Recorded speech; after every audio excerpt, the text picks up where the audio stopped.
siapa? Ibu Dila. Ibu Dila. Ibu tujuannya kemari untuk Saya mau konsultasi KB Bu Bidan. Baik, untuk konsultasi KB saya isi data dirinya ya Ibu. Baik Ibu Bidan. Untuk nama Ibu sendiri Nyonya Dila. Iya. Nyonya Dila, umurnya berapa? 25 tahun. 25 tahun. Bangsa Indonesia, suku Jawa ya Ibu? Iya Bu Bidan. Yang agama Islam? Betul Bu Bidan. Islam. Pendidikannya? SMA. SMA. SMA. Pekerjaannya apa? Ibu rumah tangga. Ibu rumah tangga.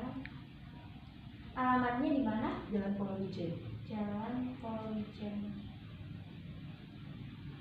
Selanjutnya nama suaminya Ibu? Min Yonggi. Bapak Min Yonggi. Umurnya berapa? 28 tahun. 28 tahun. Beda 3 tahun ya Ibu? Betul Ibu Bidan. Untuk sukunya? Sama Ibu. Sama. Jawa, Indonesia. Agamanya Islam. Pendidikannya bapaknya apa? S1. S1. Pekerjaannya apa Ibu? Pemusik. Pemusik. Untuk alamat yang ditinggalin sekarang? Kami di Jalan Polowijen. Jalan Polowijen. Baik, selanjutnya saya akan melakukan anamnesa. Baik, Ibu kan akan melakukan konseling KB. Sebelumnya saya izin bertanya, apakah suami sudah mengizinkan untuk Ibu melakukan konseling KB ini? Sudah Ibu Bidan. Sudah. Untuk Ibu ingin menggunakan KB apa? Untuk KB sendiri saya masih belum tahu Ibu Bidan, jadi saya mau mendengar penjelasan terlebih dahulu dari Ibu Bidan KB yang bagus dan cocok buat saya sendiri. Saya anamnesa dulu ya Ibu untuk datanya. Sekarang tanggal 20 bulan 11. Alasan kunjungannya konseling KB. Riwayat untuk riwayat menstruasinya Ibu, awal menstruasi pertama kali umur berapa Ibu? Sekitar umur 15 tahun. 15 tahun. Untuk siklusnya? Lancar, normal Ibu. Normalnya berarti 21 hari ya Bidan ya? Iya. Ibu, lamanya berapa? Lama menstruasinya? 4 sampai 6 hari. 4 sampai 6 hari. 4 sampai 6 hari. Banyaknya? Normal Ibu Bidan. Normal. Sifat darahnya normal atau ada kayak gumpalan atau seperti Normal apa? Ibu Bidan. Normal juga. Iya, normal. Normal. Warnanya Merah. Iya. Ibu kesini diantar suami atau sendiri? Sama suami. Sama suami.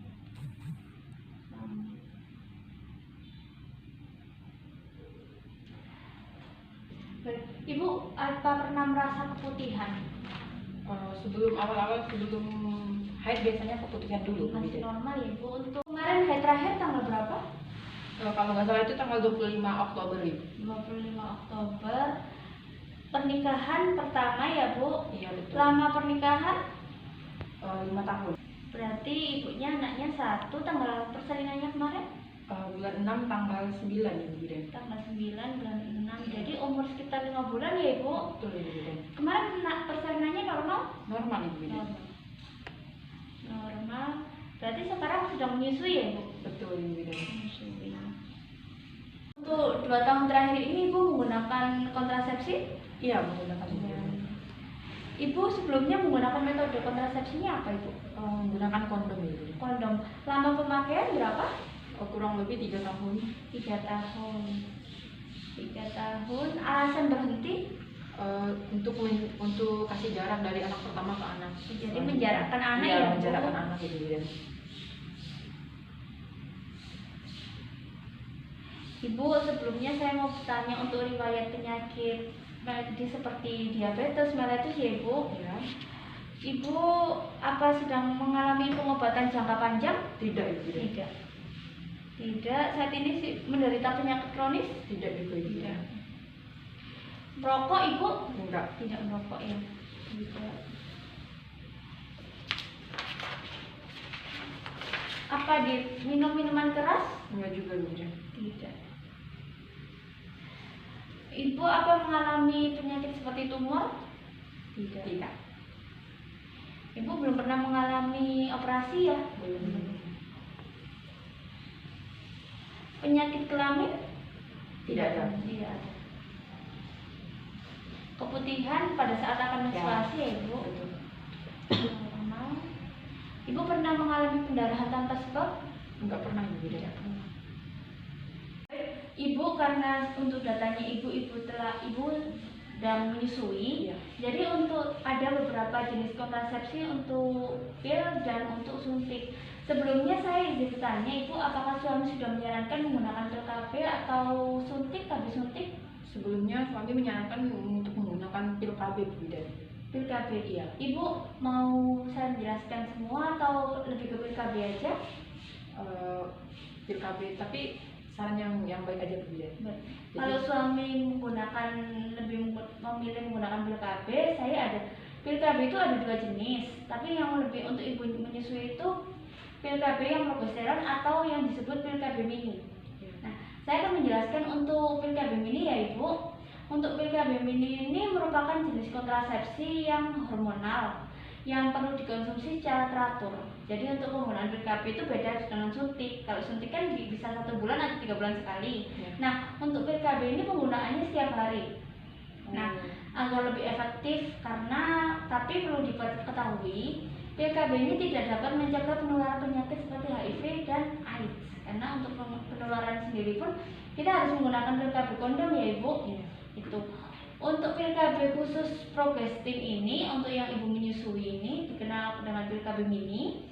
Pil ini hanya terdiri dari pil aktif yang di dalamnya terdapat progestin yang jumlahnya konstan Ibu. Jadi pil mini ini biasa digunakan oleh ibu menyusui dan wanita yang tidak mengonsumsi estrogen seperti itu. Untuk itu apakah Ibu jelas? Jelas, tapi saya mau bertanya Ibu dan jika kita menggunakan pil KB mini, terus kayak misalnya lupa atau gimana gitu nggak diminum, itu gimana Baik, saya efeknya? akan jelaskan, tapi sebelumnya saya jelaskan untuk manfaatnya ya Bu. Nah, untuk manfaat dari pil KB mini ini seperti mengurangi kram pada saat ibu menstruasi nanti. Terus yang kedua itu memperlancar darah haid. Yang ketiga itu tidak mempengaruhi kesuburan ibu. Karena ada yang menggunakan pil KB yang lain, ada yang datang bulannya itu telat, ada yang cepat kan seperti itu, ada yang tidak datang bulan, ada itu. Tapi kalau untuk pil KB mini ini tidak mempengaruhi. Nah, untuk kemanfaat juga ada kelebihan dan kekurangannya Ibu. Untuk kelebihannya sendiri itu tidak mengganggu aktivitas seks, itu tidak mengganggu. Terus tidak dikonsumsi 1 dosis dalam 1 hari. Jadi 1 hari cuma 1 pil saja.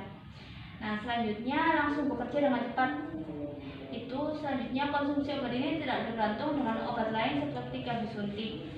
Jadi tidak ketergantungan. Jadi untuk pil KB ini hormonnya rendah, jadi efek sampingnya juga rendah Ibu. Tadi saya sudah menjelaskan untuk kelebihan, selanjutnya itu ada kekurangannya ya Ibu. Kekurangannya ini tidak melindungi Anda dari infeksi seks menular. Terus ini juga harus dikonsumsi dalam jangka waktu yang sama setiap hari. Nah, untuk pertanyaan Ibu nanti saya jawab di penggunaan. Untuk penggunaan pil KB ini telah ditetapkan oleh BPOM dan konsumsi ini 1 tablet setiap hari dalam waktu yang sama, mulai hari pertama haid menstruasi. Minum tablet dengan air secukupnya ya Ibu. Selanjutnya apabila Ibu lupa, tadi kan tanya Ibu apabila kelupaan ya. Apabila Ibu lupa, lanjutkan dosis seperti biasa. Tapi jangan melebihkan dosis. Jadi seumpama lupa tadi Ibu minumnya double itu tidak boleh. Oh, jadi misalnya lupa hari ini, besok untuk minum 1. Tetap aja minum. Nah, itu karena Anda apabila Ibu terlambat 3 jam saja, itu sudah tidak efektif lagi obatnya. Jadi lebih baik di awal itu diminum terlebih dahulu Ibu. Jangan sampai telat gitu. Karena ya nanti untuk apabila ibu telat meminum pil KB-nya tadi, Ibu untuk hamilnya itu itu ada berapa persen itu lebih untuk kehamilan itu jaraknya itu seperti itu. Bagaimana Ibu, apakah untuk penjelasan saya Ibu sudah paham? Sudah paham Ibu bidan. Apa ada yang dijelaskan lagi? Tidak ada Ibu bidan, sudah paham. Baik, saya bikinkan